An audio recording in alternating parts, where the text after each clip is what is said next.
26ാം മുഖ്യ തെരഞ്ഞെടുപ്പ് കമ്മീഷണറായി ഗ്യാനേഷ് കുമാർ നിയമിതനായി. നിയമനം സംബന്ധിച്ച ഉത്തരവ് ഇന്ന് തന്നെ കേന്ദ്ര സർക്കാർ പുറത്തിറക്കിയേക്കും. രാഹുൽ ഗാന്ധിയുടെ എതിർപ്പ് മറികടന്നാണ് തീരുമാനം. വിവേക് ജോഷി തെരഞ്ഞെടുപ്പ് കമ്മീഷണറാകും.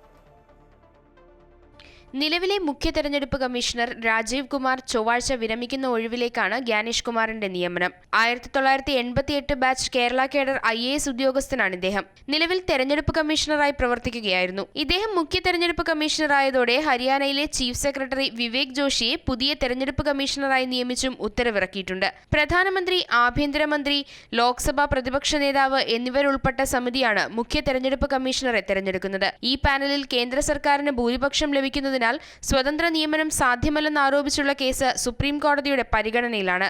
കേസ് മറ്റന്നാൾ സുപ്രീം കോടതി പരിഗണിക്കുന്ന സാഹചര്യത്തിൽ പുതിയ നിയമനത്തെ എതിർത്തുള്ള രാഹുൽ ഗാന്ധിയുടെ വിയോജനക്കുറിപ്പ് തള്ളിയാണ് ഗ്യാനേഷ് കുമാറിന്റെ നിയമനം.